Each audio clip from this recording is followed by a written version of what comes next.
Can I just ask you to stand as a mark of respect for Mr Stagles?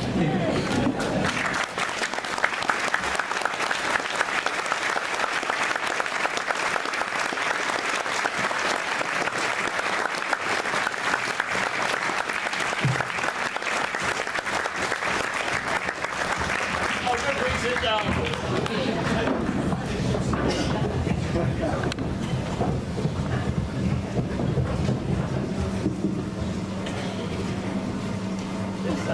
Can you all hear me? Yes, thank you.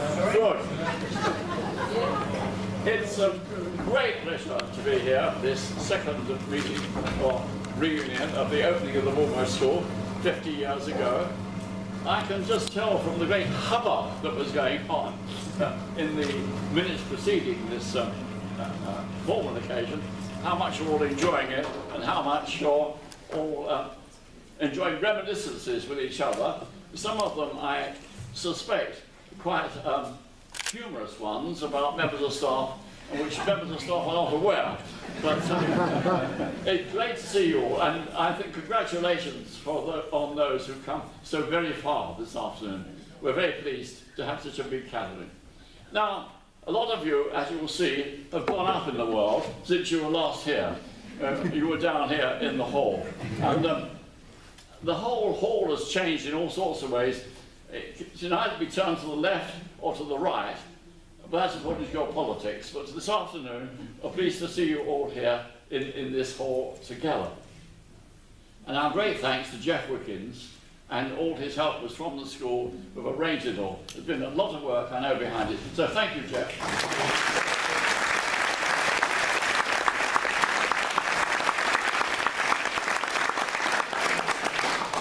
Now, as you see, the former members of staff are here.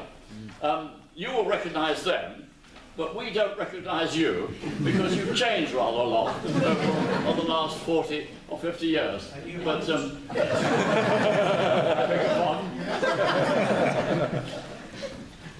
But seriously, we will be delighted if you would come, any of us, those speakers, and we'll spread ourselves about and just come and tell us, say something or other that you remember from your time at the school, which they may not, but you'd like to share with them now. I've already had one lady who come with a memo that I wrote for parents, which I've forgotten all about.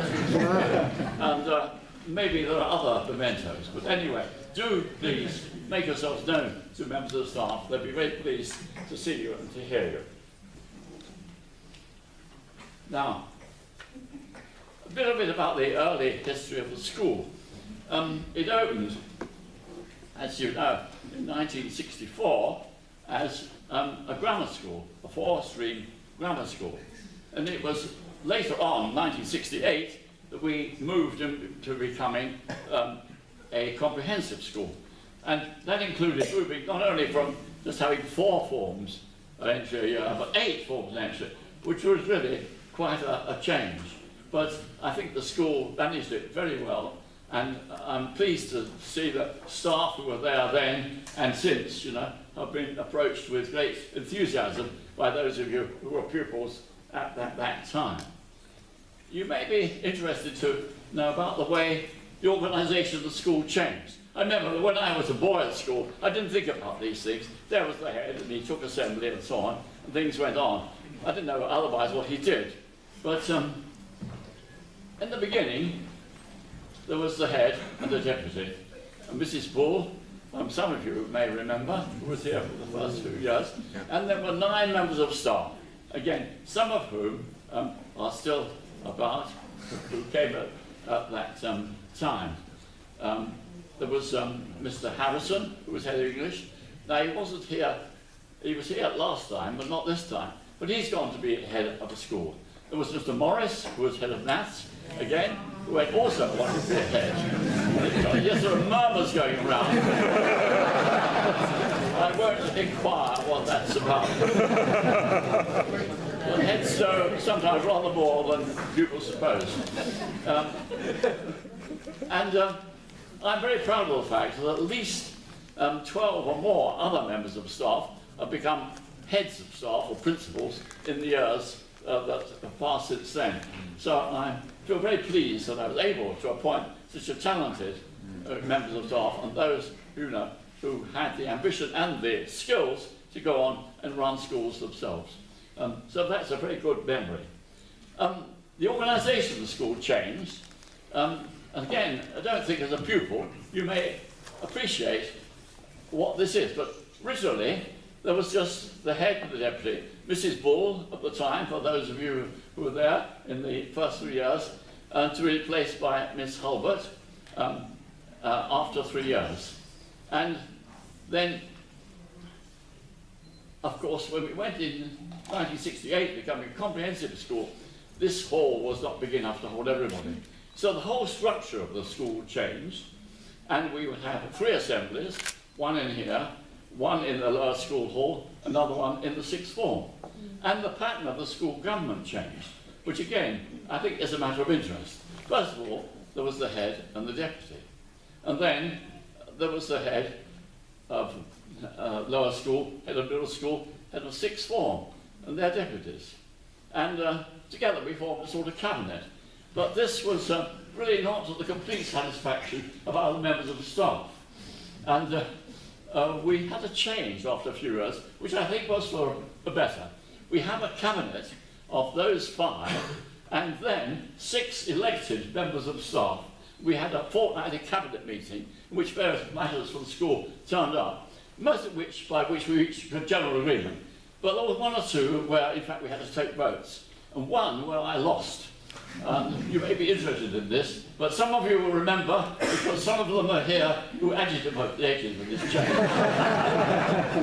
And the change was this, that instead of having 4 periods in the morning and 4 in the afternoon, we would have 6 periods in the morning, then the lunch break, and then an afternoon period, and no afternoon break, which would shorten the day considerably. I personally didn't think this was a good change. But, being democratic and so on, in the end, I wrote a painful letter to parents explaining the change, and the change took place. And since then, I found out that many schools have come to a very much abbreviated school lunch hour, which I think is a pity myself. But there we are. So that was the way that the school changed. And you will remember, of course, passing through these, but perhaps unaware of the pattern of government that was behind it.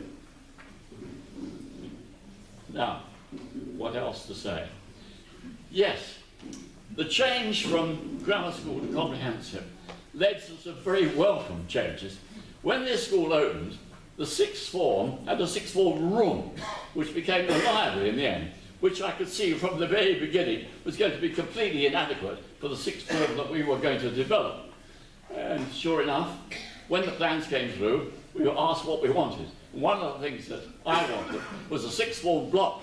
And many of you, in fact, enjoyed going into the sixth form block and not to this one room upstairs. And it was possible to give sixth form privileges, which they enjoyed, I know, and a different pattern.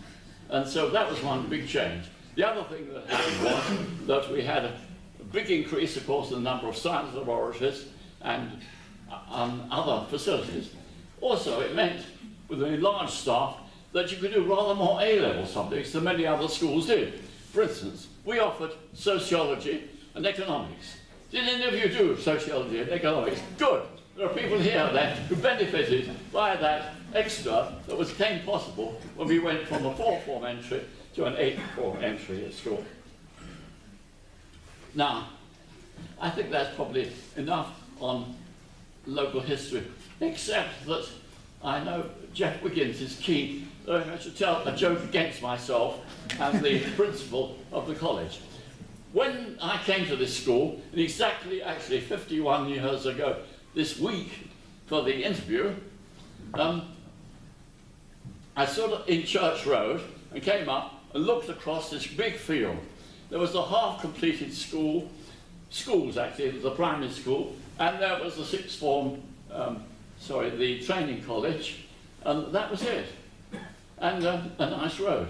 So the principal and I wrote to the Education Authority and suggested very seriously that the road, the Woodland Dunning, should just be a campus road, private to the schools and the college. No, of course they turned us down. And it's very understandable that they did. Anyway, it's good to see you all. Do come and speak to us. We'd love to speak with you. Seek us out and tell us something that we didn't know, but you're pleased to have shared. And have a great afternoon. Thank you all very much, and all the very best. Bye.